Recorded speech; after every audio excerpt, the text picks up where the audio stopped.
విశాఖలో Duvvada police station పరిధిలో రాజీవ్ నగర్లో అయితే ఘోరం అయితే జరిగింది. భార్యాభర్తలిద్దరిని ఈ ఆగంతకులు ఇంట్లో ప్రవేశించి మరి కత్తులతో నరికి అయితే చంపడం అయితే జరిగింది. అయితే ఈ నేపథ్యంలో మనం చూడొచ్చు ఆ ఇంటి వద్ద అయితే మనం ఉన్నాం. అయితే ఈ దువ్వాడ పోలీస్ స్టేషన్ పరిధిలో జరిగిన ఇది మొత్తం అంతా భార్యాభర్తలు జంట హత్యలు స్థానికంగా కలకలం రేపిందని చెప్పాలి. నిజంగా అత్యంత కిరాతకంగా రిటార్డ్ డాక్యార్డ్ ఉద్యోగి ఈ యోగేంద్ర బాబు అతని భార్య లక్ష్మిని కత్తులతో దాడి చేసి నిందితులను పరారయ్యారు. అయితే బెడ్రూమ్లో ఉన్న భార్య లక్ష్మి గొంతు కోసి కిరాతకంగా హత్య చేశారు. అయితే ప్రధానంగా సంఘటన స్థలంలో పరిసరాలు ప్రకారం చూస్తే బెడ్రూమ్లో ఉన్న భార్య లక్ష్మి ఒంటిపైన నగలు దోచుకు వెళ్తూ అడ్డుకు వస్తున్న భర్త రిటైర్డ్ డాక్యార్డ్ ఉద్యోగి యోగేంద్రపై 8 కత్తిపోట్లు అయితే పోలీసులు అయితే గుర్తించారు. ప్రధానంగా మనం చూడొచ్చు స్థానికులు నిజంగా అప్పటికి కేకలు రక్షించండి అని చెప్పి కేకలు వేస్తే సాధారణంగా భార్యాభర్తల ఇద్దరి మధ్య జరిగే గొడవలు అని చెప్పి స్థానికులు కూడా లైట్గా తీసుకున్నారు. అయితే ఆ రోజు అదే రోజు ఇక్కడ స్థానికంగా ఒక పండగ అయితే ఊరేగింపు అయితే జరుగుతుంది. ఆ నేపథ్యంలోనే దొండగులు ఇంట్లో ప్రవేశించి మొత్తం అంతా ఈ ఘాతకానికి పాల్పడ్డారు. గురువారం సాయంత్రం 8:30 నుంచి 9:30 ప్రాంతంలో ఆ ఇంట్లో నుండి కాపాడమని రక్షించమని కేకలు కూడా వినిపించాయి అయితే స్థానికులను చెప్తున్నారు. అయితే భార్యాభర్తల మధ్య గొడవ అనుకున్న మృతుడు యోగేంద్ర కేకల స్థానికులు పట్టించుకోలేదు. 4 రోజుల క్రితం హైదరాబాద్ కార్యక్రమానికి వెళ్లి వచ్చిన భార్యాభర్తల హత్యకు గురవడం నిజంగా చాలా బాధ అని చెప్పి స్థానికులు అయితే తెలియజేస్తున్నారు. కుమార్తె అమెరికాలో సెటిల్ అవ్వగా యోగేంద్రబాబు లక్ష్మి దువ్వాడ పోలీస్ స్టేషన్ పరిధి రాజీవ్ నగర్లో అయితే ఈ నివాసం ఉంటున్నారు. శుక్రవారం సాయంత్రం నాడు మేనల్లుడు ఇంటికి వచ్చి ఈ చూడగా ఇంటి బయట తలుపులు తాళం వేసి ఉండడంతో గమనించారు. అయితే కాసేపటికి స్థానికులు మేనల్లుడు సమాచారం అందించిన వెంటనే చూడగా రక్తపు మడుగులో యోగేంద్రబాబు లక్ష్మి ఉండడం గమనించి పోలీసులు అయితే సమాచారం అందించారు. అయితే మన మృతులు లక్ష్మి ఒంటిపై నగలు కూడా దొండగులు మాయం చేశారు. అయితే పక్కా ప్లాన్ ప్రకారం ఒంటరిగా ఉన్న వృద్ధ దంపతులను దొండగులు ఈ విధంగా చేశారని చెప్పి వీళ్ళు అయితే అనుమానం వ్యక్తం చేస్తున్నారు పోలీసులు. అయితే ఈ ఎవరైతే మృతులు ఉన్నారో యోగేంద్రబాబు లక్ష్మి వాళ్ళకి సంబంధించి ఈ చీరాల నుంచి అయితే వాళ్ళ బంధువులు వచ్చారు. అమ్మ మీకు ఎప్పుడు తెలిసిందే ఏం చెప్తారు? మాకు నిన్న నైట్ తెలిసిందండి. 11:30కి తెలిసింది. అంటే మా పిన్ని బాబాయ్ అవుతారు, మా మరదల వాళ్ళ అత్తయ్య మావయ్య అనమాట. వాళ్ళ అబ్బాయి ఏంటంటే రీసెంట్గానే అమెరికా వెళ్ళున్నారు. వాళ్ళ కూతురు వాళ్ళు కూడా అమెరికాలోనే ఉంటారు. వీళ్ళ కోడలు కూడా ఇంకొక 1 monthలో అమెరికా వెళ్ళాల్సి ఉంది. కానీ నిన్న నైట్ మాకు తెలియడం వల్ల మేము కూడా జాబ్స్ అనమాట ఇంకా గబగబా ఎవరు చెప్పకుండా ముందు వచ్చేసామన్నమాట. ఇక్కడ ఎవరు లేరు, ఇంకా అమ్మాయి తరపున అమ్మాయి కూడా ఎవరు లేరని చెప్పి అమ్మాయిని తీసుకొని వచ్చామన్నమాట. వీళ్ళ కోడల్ని కూడా తీసుకొని రావడం జరిగింది సార్.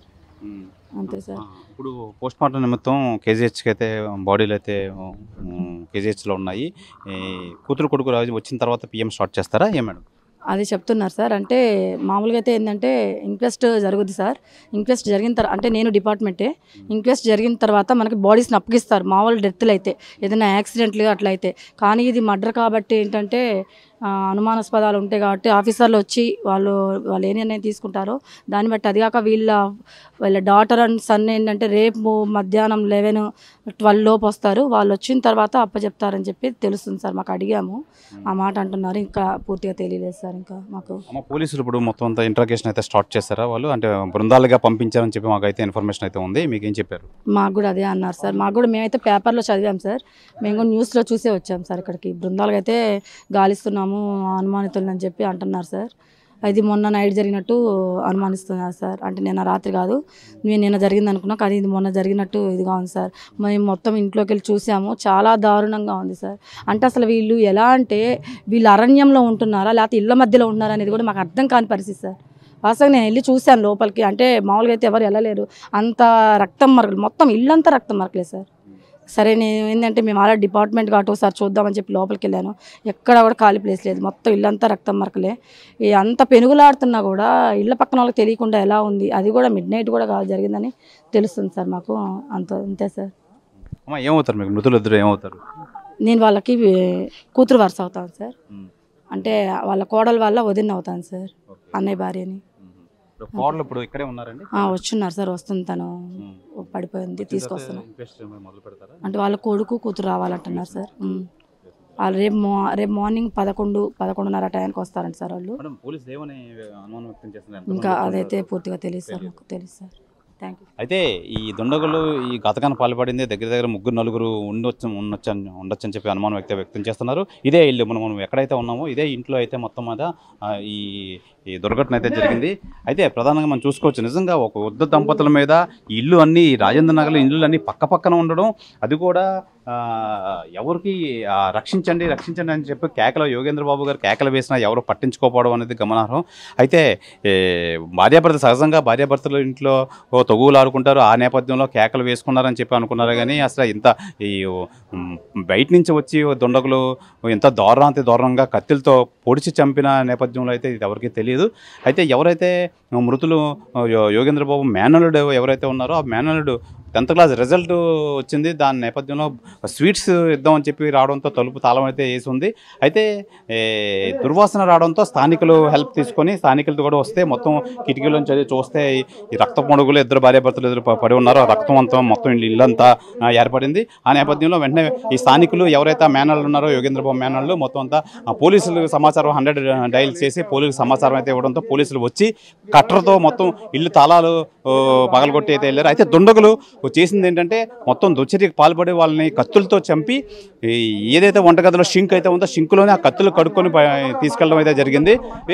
అయితే ప్రధానంగా దుండగులు హత్య చేసి అనంతరం ఇంటికి తాళం వేసి వెళ్ళిపోవడం నిజంగా ఆశ్చర్యానికి గురి చేస్తుంది.